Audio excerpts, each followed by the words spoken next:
Welcome to Beyond Podcast. I'm your host, Anthony Petrellis, and we are super excited for today's guest. I believe this is episode 139. I could be wrong, but we are in the ballpark of that. And what an incredible guest. This is something that John actually had set up. We talked about it a month ago.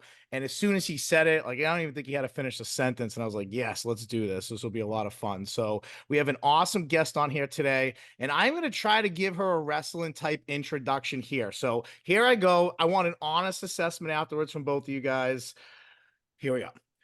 Former Pro Wrestling Rampage champion, former Premier Championship Wrestling Women's champion, former Ohio Championship Wrestling Women's champion, and four-time International Wrestling Cartel Women's champion.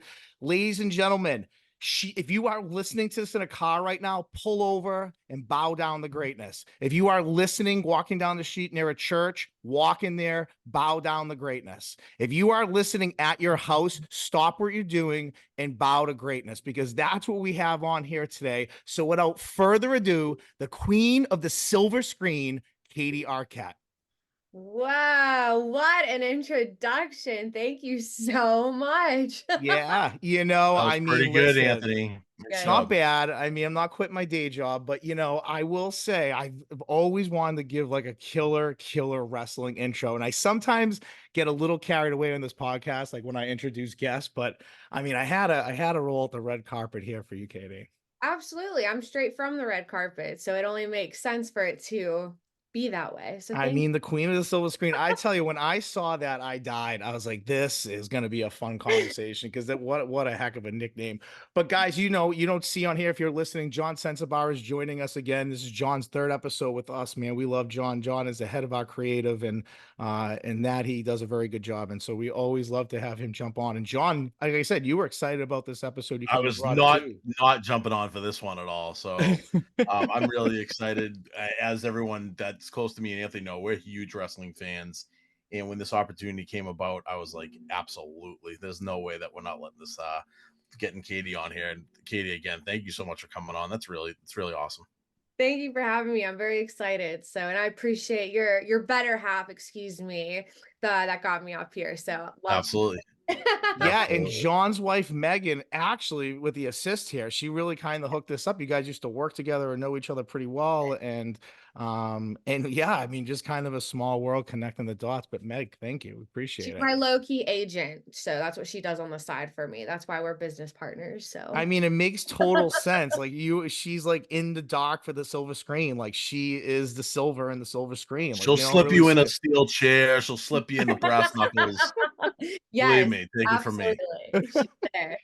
I mean, I've seen it. I've seen it. But let's kind of jump into this. As I said, we're really excited, but like right out the gate, I gave you like a serious intro, and you obviously have wrestled around and you've been in different organizations. You've been extremely successful and seem to keep moving up.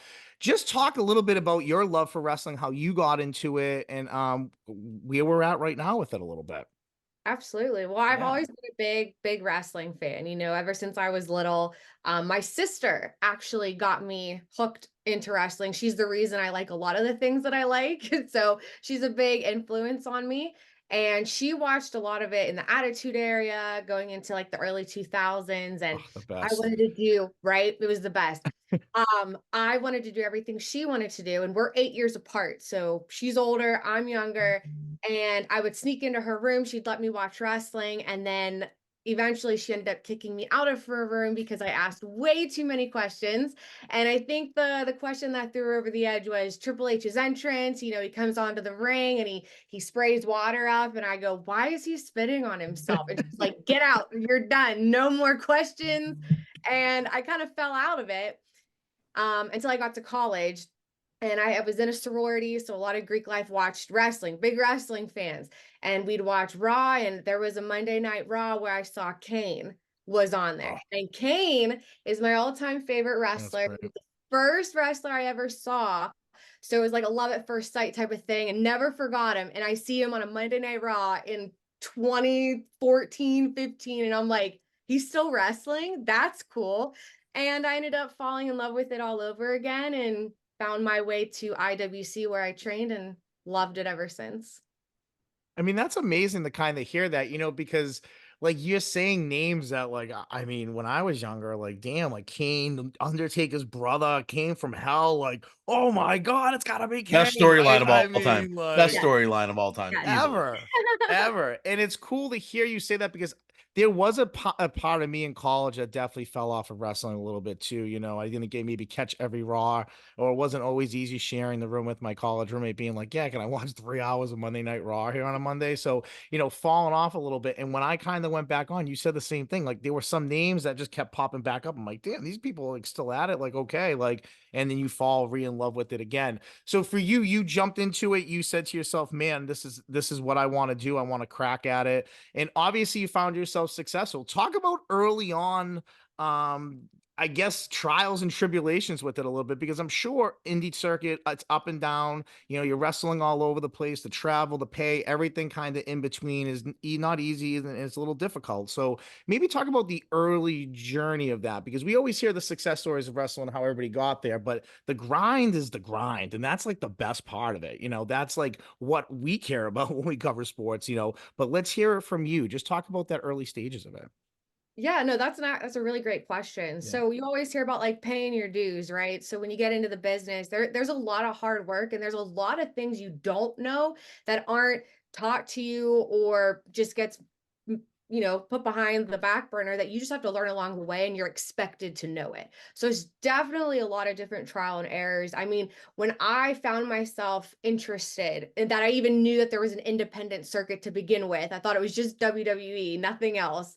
So when I found this out, I said, well, maybe I try helping out with ring crew first before my tryout. I did Right. that for about 4 or 5 months prior to my tryout, trained for a year, and you pick up as much as you can during training, making sure you're available to every single show. And it's late nights, it's early starts, late nights. And then the biggest thing is just trying to travel and jump in the car with as many people as you can. Once you've debuted, it's kind of on you to do everything. It's not like you go to college, they have someone to help you build your resume and help you find interviews. No, All right. you are responsible for jumping in the car or going 4 hours yourself to a promotion to make face and to network and to let people know who you are, how long and you've been wrestling, and just try to put your foot in the door there. So there's definitely a lot of trial and errors, especially with the skill set itself, because where I trained, we were required to train for 12 months, multiple times a week.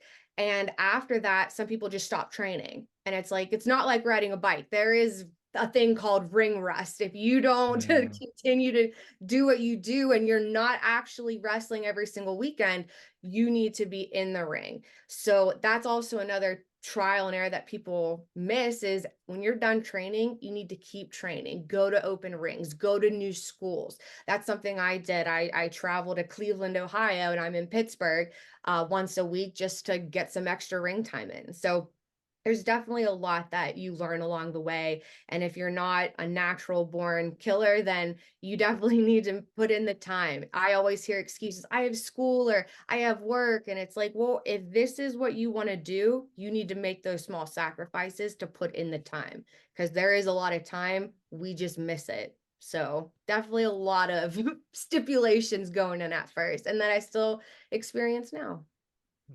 I feel like a lot of stories that you hear from wrestlers is that behind the scenes stuff and absorbing as much as possible so important because as much as it is a skill set in the ring, that outside stuff's so important to know what a crowd's gonna pop at, how to cut a promo, even the aesthetics, like what do I wear? Like what's gonna be eye catching?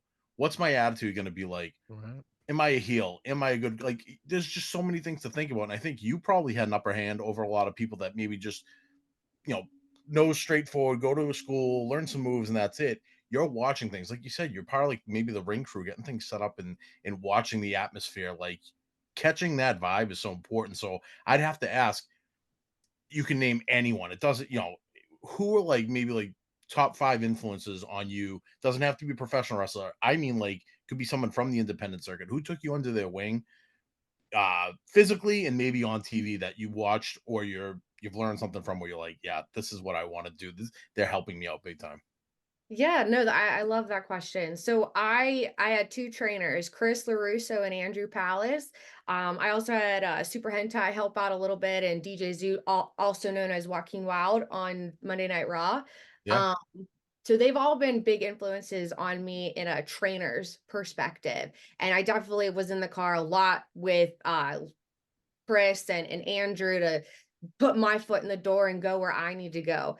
But in terms of like who I really like look out for on the independent scene, I mean, Britt Baker, she was a big influence on me when I first started. She was only just over a year into the business when I debuted. And um it's just amazing how she started and where she's at now, and how I was someone that, she said, I look at you as a little sister and I want to help you every way I can. And we still talk here and there. And she was always a huge influence on me. That's awesome. Into the like TV and extra work, like I had a bunch of people through the grapevine, like Ben Boone. I tagged with him at one point. He helped me get my first opportunity on Monday Night Raw, in the commitment ceremony with our truth. Like that was a That's so big thing. awesome. And it's those Yeah. little networks that get your foot farther in the door and wherever you want to go, because that led me to my connection with WWE Extra Work and where I'm at now. And then I have to put over my tag partner, Derek Dillinger. He is someone that has truly influenced me, someone that has actually helped me in the last year or so too, that he's been a big help. So, but yeah, Chris LaRusso, Andrew Palace, Britt Baker, Derek Dillinger, That's definitely awesome. all of them for sure. List could probably go on, and Oh, yeah. you and everywhere, and everyone starts somewhere too. It's not like, you're not a superstar the next day. It's such a grind, like Anthony said. It's a storybook basically. So that's Uh, really cool to hear. Yeah, let me ask you this. I like you mentioned earlier, and John kind of mentioned, like, when you're starting to build yourself up, like, what were some things you were naturally pretty good at? And what are some things that you were like, I need to work on this as much as I possibly can? So I got lucky with, in terms of like execution and the physicality in the ring. Like I wasn't a natural born star, but I definitely was able to do things. I was able to pick things up a little easier than a lot of people. Character though, I am great at what I do in terms of emotion. I use my hands a lot when I talk. I was a theater major when I studied at school. So that was a big help. And something I suck at is promo. So like they've gotten better and I'm forced to do them more. But that is something that it was just horrible in the beginning, because you talk too much or not enough, or where is this circle going? Because you're just going in the same direction. Now, But yeah, how do you work on that? Like, how do you work on that outside of there? Like, how do you get better at that? cutting promos on anything and Yeah. picking reasons why, like looking at the wall and explaining why it's not speaking or listening to you. Like you find little cues, reasons, and whenever you get mad, if anyone has road rage, I have tons of road rage. I can cut promos on people if they cut me off or don't use a turn signal. So it's honestly just about thinking it over and over in different scenarios. What's making you angry? Because what's the point of a promo, right? You're promoting the show, your match, your segment, whatever it may be. And there's always some type of intensity behind it. So if you're a good guy and you're like, yeah, you got to have reasons to, oh, this is exciting. If you're mean, then it's like, why are you mad? And you pick all the things apart that will grab people's attention. So it's finding those small details and just elongating it. Do you How many prefer? promos? Go ahead, I John. was Go gonna ahead. say, how many promos did you cut in front of a bathroom mirror? Because I feel Dude, like that's what, like, Yeah. everyone does it. Like, even like before I pump myself to go to work or something like that, I'm like, all right, yeah. today, blah blah blah. But like when you're looking at yourself, you really get to see what the camera is looking at or what the Oh, fans are looking yeah. at. Oh, yeah. So I've definitely done it tons of times, too many times to count. And it helps with the facial expressions, because it's Yeah, like, do I look angry? Do I look excited? Do I look confused? Like you need to make sure absolutely. all the voice matches the face. Well, I love it. And I'm going to mention somebody in wrestling, and I'm not going to tell you where John and I stand with this. John has no idea I'm actually going to say this. Oh, I I'm know going to exactly where mention you're a going. wrestling name, and I just want to hear your opinion of this wrestling, what you think. Oh, Because John and no. I are on such different ends of this. It's insane. Okay. Chris Jericho. I love him. I love Chris Jericho. He's done nothing but be very nice to me in times that I've met him. He remembers who I am. He gives me great advice when I do talk to him. And in terms of as a performer, you love to hate him and you love to love him. He is one of the biggest reasons why wrestling is so successful because of what he puts into the ring. Because if you hate him or love him, he's doing exactly what people expect. Now, who do you think is a big Jericho-holic and who do you think is not? I feel like John likes Jericho and you don't. I Oh, love Jericho. you'd be I wrong. love You'd be Jericho. wrong. Tell by the Yeah. facial expressions. You were very I was serious, laughing. but I then can't John hold a was straight laughing. face. I'm like, I don't Yeah. know. I can't think- hold a straight face, and I'm naturally red anyways. So as soon as he goes, well, I got to bring something up that we have differences on, and that's like the main one. I held that way from John. Because Why don't you like Jericho? I mean, come on, let's hear All right. it. So Hear it. listen, I've used to love Chris Jericho. Okay. Okay. And I understand that you're gonna lose skill in the ring the older you get. Your body's broken down. I get that 100%.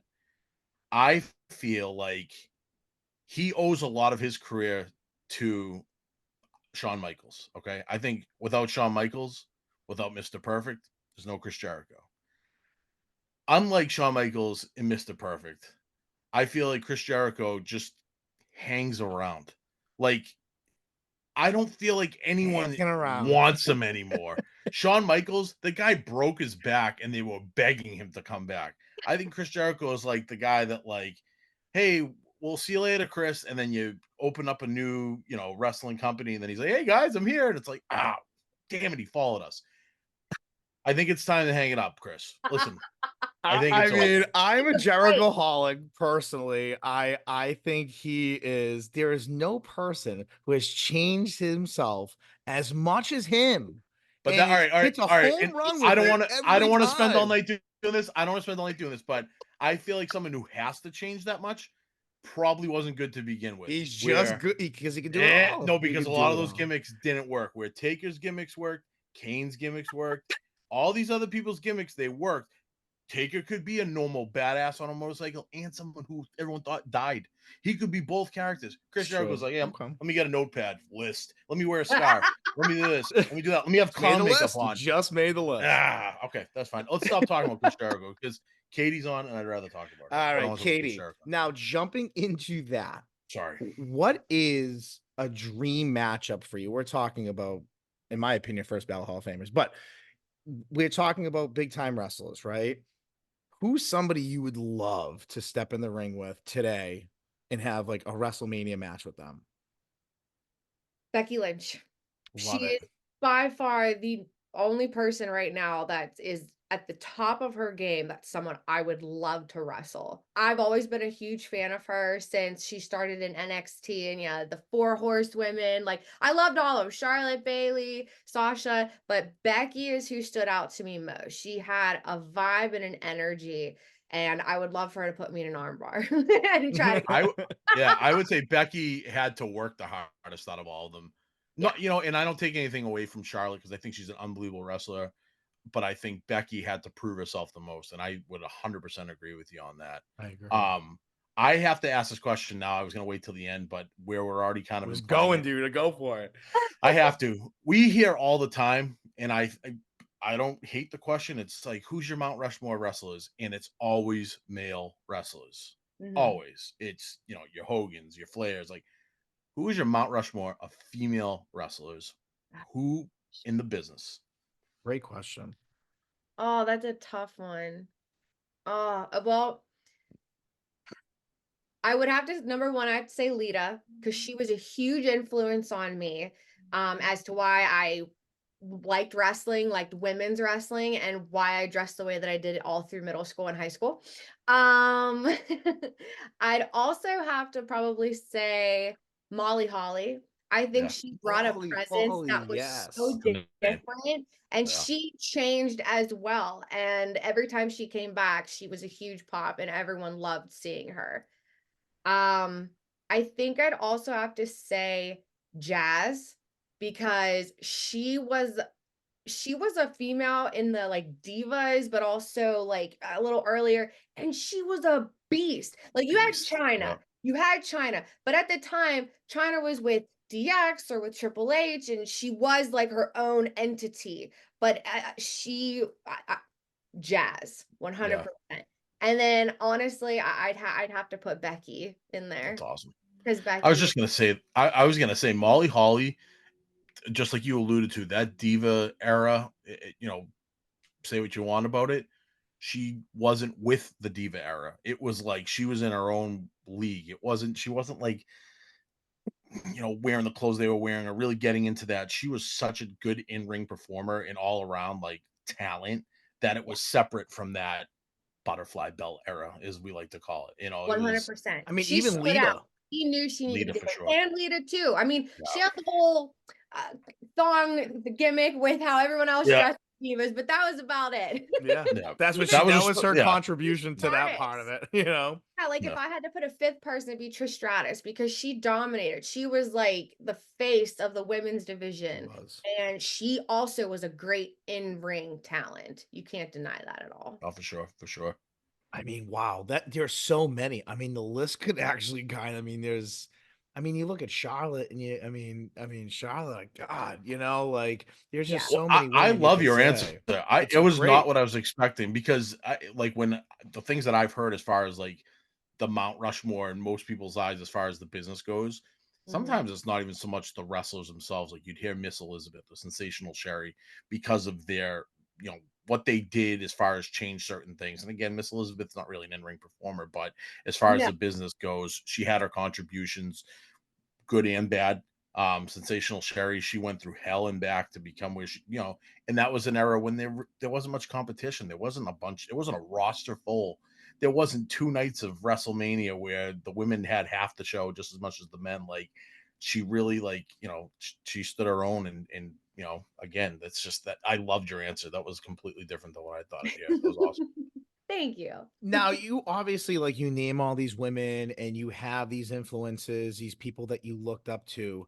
Now, developing like your moves in the ring and kind of developing like a finisher and so on. Just for our audience a little bit, talk about your finisher, how you kind of came up with it, how it fits with the gimmick a little bit, but also then how you kind of as a wrestler, you've been doing it for so long, start to develop different moves as time goes on. You might try different things or wanna add to, like, the moves that you have, so, yeah, talk about your finisher and then maybe how you kind of added on to yourself over the years. I love that question. So, Thank you. whenever you're training, you kind of learn. I mean, every training school is a little bit different, but my trainers taught us a little bit of everything, a lot of the basic type of bigger moves. And it all came down to like what you were comfortable doing and what you could do that looked really well. Because there's a lot of things in your repertoire that I don't do personally because I know that I cannot do them. I don't do leapfrogs. I'm too short. I don't need to jump and I broke my ankle during training learning them. So I don't need to do it.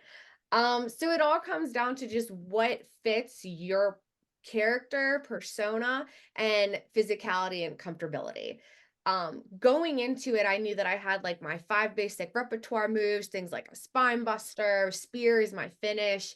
I wanted to do something that was capable for anybody. So there are women that are most of the female wrestlers that I work one-on-one with are much smaller than me. So it is a little bit easier to pick them up or do what I need to.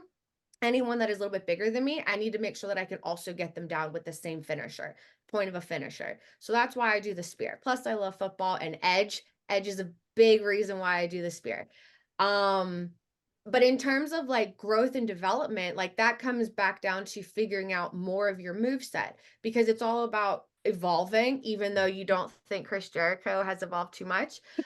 You need to continue to evolve and change things up. So people will start to know what you do. So you need to start to understand from different training schools and different trainers what you didn't learn before and how you can turn it into something that you do now. So going to AIW in Cleveland, I learned a lot more of my move set that I do now because I went there, but still have all my original moves in my back pocket that I intertwine with.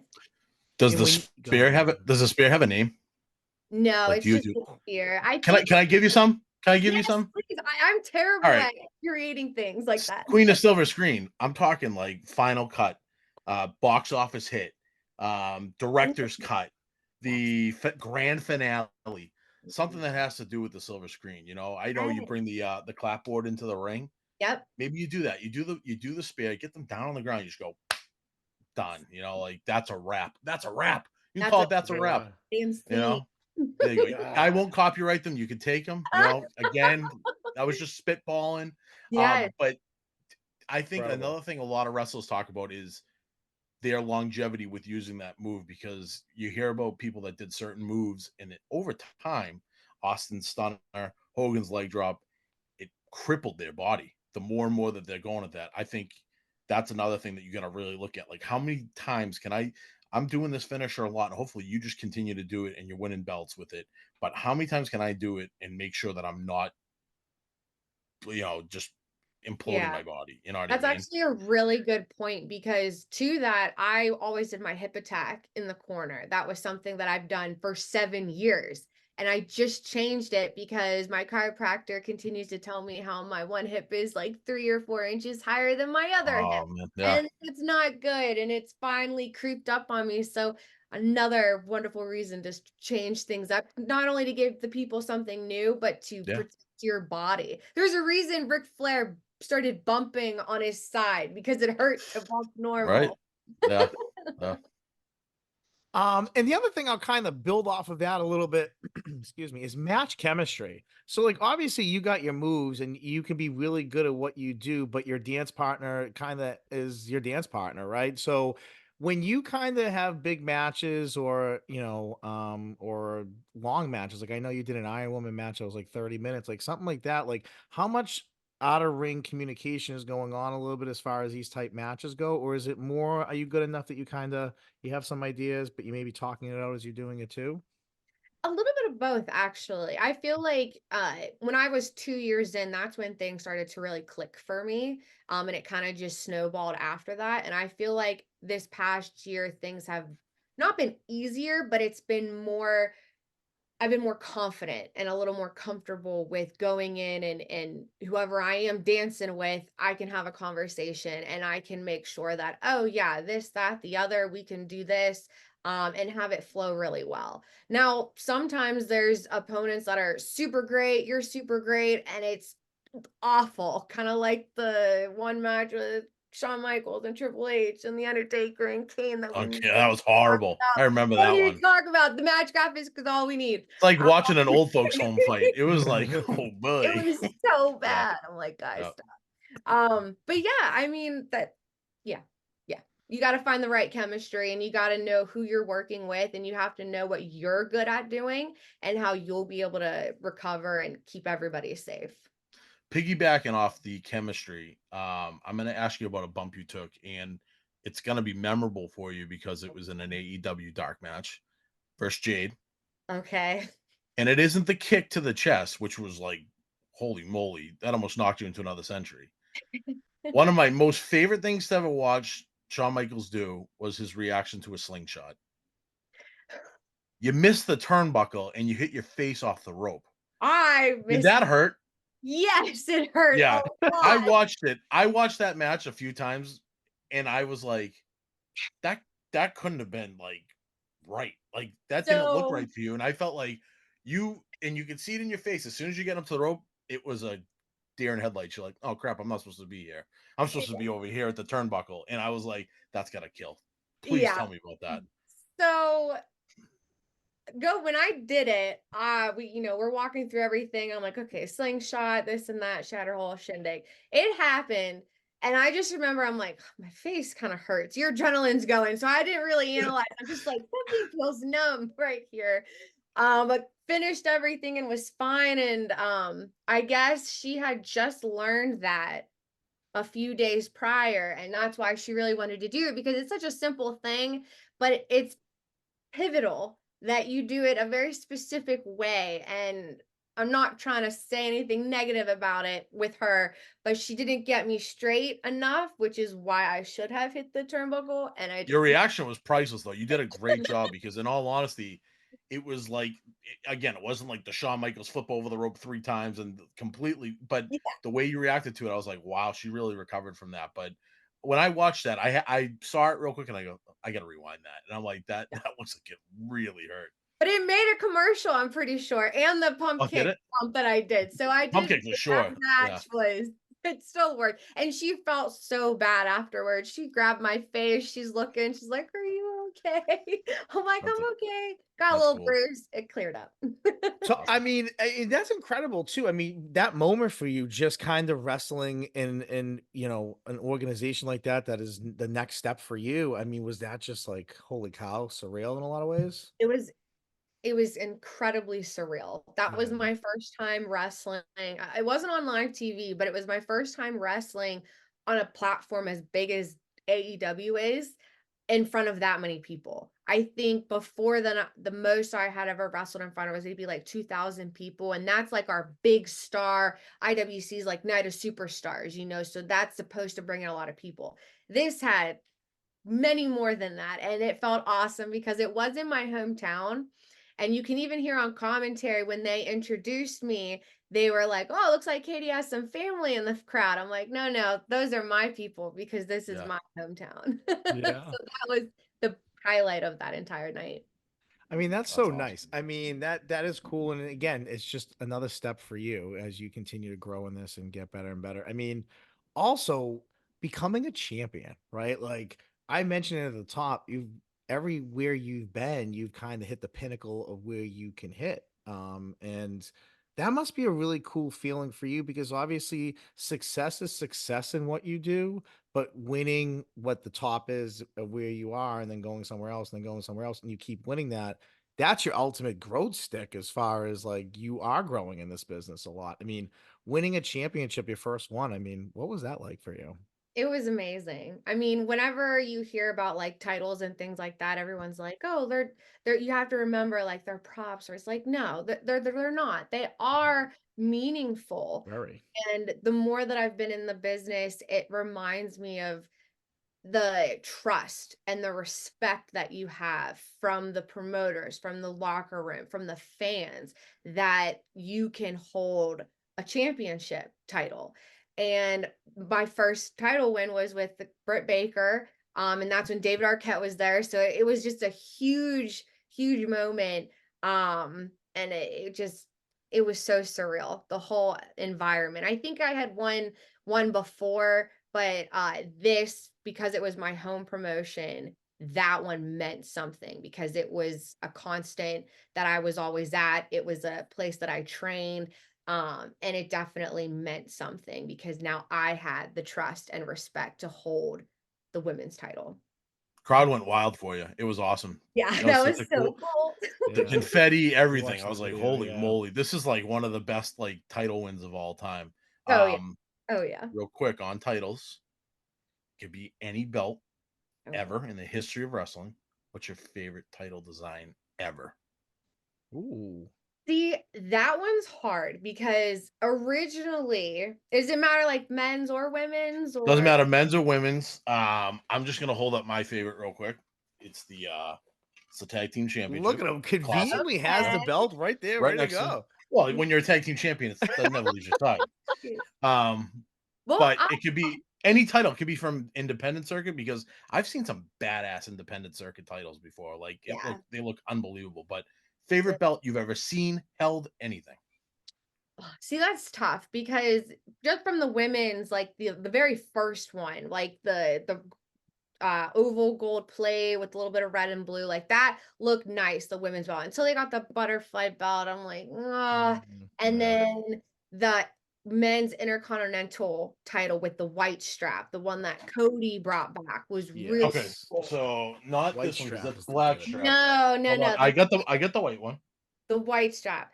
Yeah. But Shawn You Michaels guys, used to you guys rock keep the white talking. strap. but I have to say, Yeah. my new favorite belt, and it can be the men's or the women's, is the new WWE World Men and Women's Champions.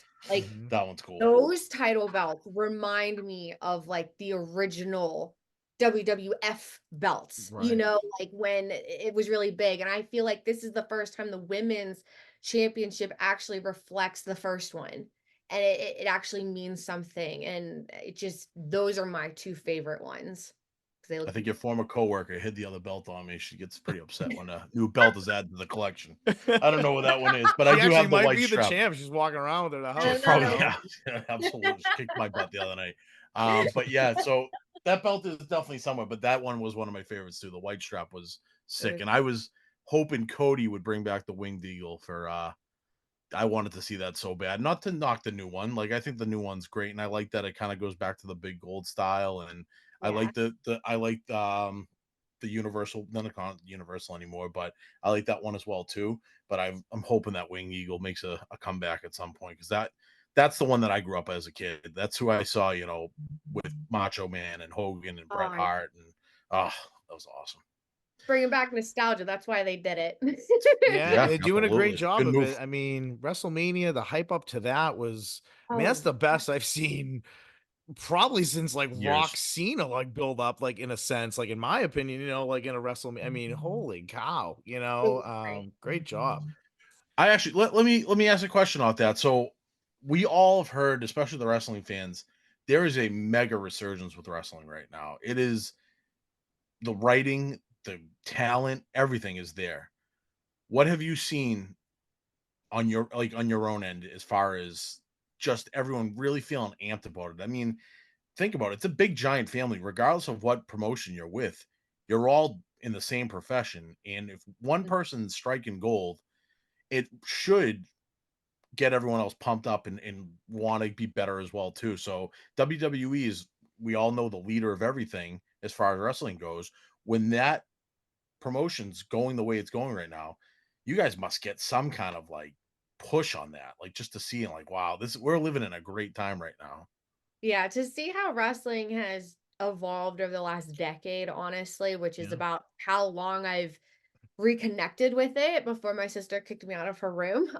It's definitely changed in so many better ways. And I think I mean, like anything with growth, you have to take risks and try something new to get spark new interest, new demographic, and new attention. But sometimes it's just a fail. And I think bringing back what worked now works because you have a new generation that is interested, and this is their time to fall in love with wrestling for all the reasons we did. It's such heartbreaking to hear all of the influencers that I've had and all the people I know personally that are so passionate about wrestling, to hear them say like it's just not the same. And it's not, but it is a two-way street where we have to evolve, and there's something new that peaks, but there's also room for not only room for growth, but room to bring things back that worked well. And I think with Yeah. all the storylines that are happening, I mean, however long ago, like 5 years ago, when AEW really started coming about, it was like, this is going to be the new one. This is Right. this, like, it's going to be big, but it's still kind of just building like any TV independent promotion. I mean, they're above TNA, but are they not much different than them? Because WWE is the It's the prime. Mecca. Yeah. Yeah, it's the main. So I think in terms of like storylines, it's kind of all reacted well with each other to see what AEW started doing and developed, and now WWE is like, we need to make a bigger comeback. And I think that's what a little friendly competition can help remotivate some things for you that will be better.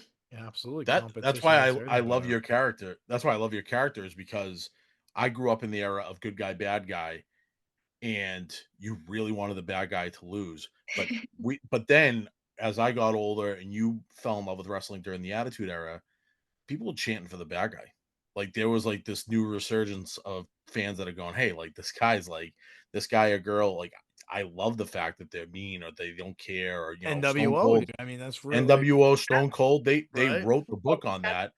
And that's why I think your character is great, is because you're you really can cut a promo. You can talk the biggest smack, and then when you're in the ring, you're vicious, and it's God, unbelievable. it And it and it blew my mind, John, you're right, because she said that promos was her most difficult thing, and I'm like, "Really?" Like, not at I all. would have guessed that, like, so that's funny you just said that, because I thought that when she said that earlier. So I'm glad you said that. Well, thank you. I very much appreciate that. And promos were always my biggest thing, so it's nice to hear that they come across that way. And then in ring, I'm vicious. I love that. I love being a Yeah. bitch. It's so easy.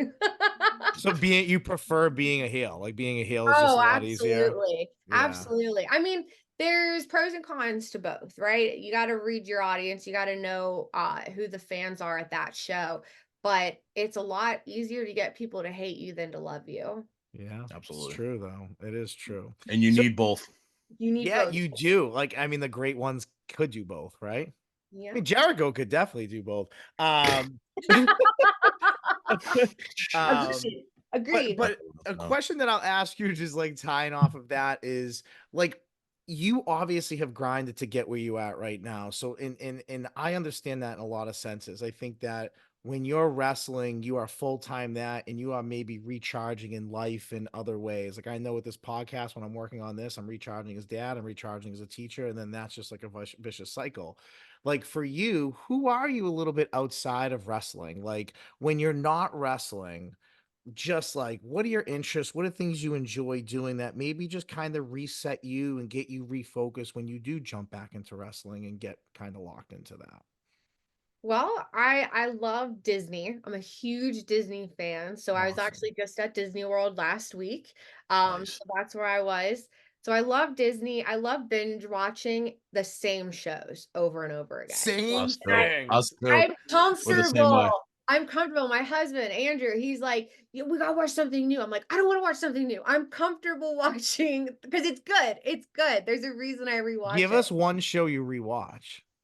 Oh, there's too many. The Vampire Diaries, The Good Okay. Okay. Place, I um, I, I personally don't watch The Office. Vampire Diaries. Do you watch Sopranos at all? No, but I've heard it's a good one to Get watch. into that. Get Get into that. into it, please. I love a lot of supernatural stuff. So that's Okay. why. So Yeah. like my sister got me into Buffy the Vampire Slayer, with Gotcha. Sarah Okay. Michelle Gellar and all that. So like I love all that. Charmed, Yep. uh, The Vampire Diaries, but I love The Good Place, The Office, South Park. South Park is a There you go. great South Park's great. Yeah. kind of Timeless. smoke up a little bit, watch some South Park, relax. Like that's what Absolutely. I enjoy doing. When it's truly relaxing and putting my thoughts back together. That's what I like to do is just relax, enjoy what I enjoy with Disney movies. And then I like Pilates. So I don't like going to the gym, but I love Pilates. So that'll Okay. help me refocus. But I still go Talk to about talking about two things that could definitely I feel like really influence you as far as who you are in the ring as well too is Disney and the supernatural stuff, because if you look at one of your favorite wrestlers or who made you fall in love, Kane, with wrestling, or Disney and the cinematic pieces of Disney, and then again Queen of the Silver Screen, we can't forget that. I feel like those two things like probably have some kind of influence on you as far as like getting into a character or the aesthetics of what you bring to your promos, to the ring, to your wardrobe, everything like that as well too. Oh, absolutely. I mean, theater, being a theater major in general, I've acted, sang my entire life. I can't dance that well. But All on right. like TV shows, yeah, there's a lot of pieces that I enjoy. So like with the Vampire Diaries, I know you haven't seen it. Klaus, he's the biggest villain there could ever be, and he is the reason that I can be Katie Arquette. A lot of the quotes or captions that I have or things that I put in my promos are because of him. And then Buffy the Vampire Slayer, like I'm girly, but I'm also vicious. So, and I Yeah, can prove it. So I think there's a lot of different things that intertwine with it for sure. Yeah, that's I great. mean, God, even like when you just talk about the shows of Charmed, I feel like when I get my kids ready in the morning and I turn the TV, Charmed is like always on TNT. It's like always on TNT. It's on Crazy. any channel. Yeah, it's at some point. It's 3 in the morning. Charms on somewhere. Yep. WB something like it's always Always, on. But always, yeah, Or on um DVD on my TV. there you go. There you go. So before we go, I want to give you a chance to kind of promote a cool event coming up Saturday night, Brawl Fest 2024. You're in a fatal four-way to crown the inaugural ESW Women's Championship match. Is live in Buffalo, New York, I believe. Yep. Excellent. Okay. Talk about that a little bit. That is cool. Inaugural title. You're involved in this. Give us the lowdown. What's going on? Oh yeah. So little Miss Christina Marie wanted to cause some issues with me way back, I think in January. And then it ended up leading to us going into a tag match where I had Adina Steele, she had Haley Dillon, and then it became a huge out brawl at the end, and it ended up being the four-way that it will be. So my main focus and goal is to knock out the players that don't matter and focus on Christina and let her know that the queen is in the ring and there's only one spotlight and it's on me. And I will become the first ever ESW women's champion. What a promo, Oh. Christina. You are dead. Dead, Christina. Dead. You got to get a red carpet or something that rolls out when you come down the aisle. I know, I honest to need You God, to. have like, to. I I need mean, to. how could you say your promo is weak? That was incredible. That was incredible. But I don't I think almost, about I, it. I almost had an accident in my own pants right now. Like I just got scared.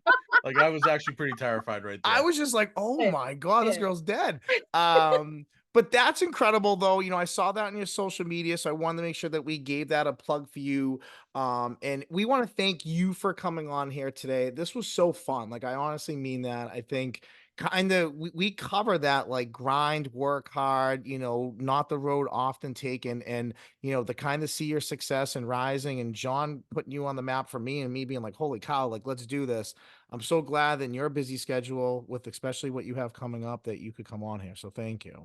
Thank Well, you thank so much for having me. And another shout out to Megan. Seriously, like you guys, this was so fun. And I would love to do it again. And I'll even, if you ever want to do this with another wrestler, please, because this was one of the best interview podcasts I've ever done. Thank you for not asking Wow. generic Thank you. questions that I hear a lot. So I just have to say this now for the people to hear because y'all do your research, you know what you're asking, and this was a lot of fun. So thank you for having me. That means Thank you very so much. much. I really Should have her honestly do really our promos because we God suck damn it, at you it. are our promo person, head of promotions here. Here we go. No.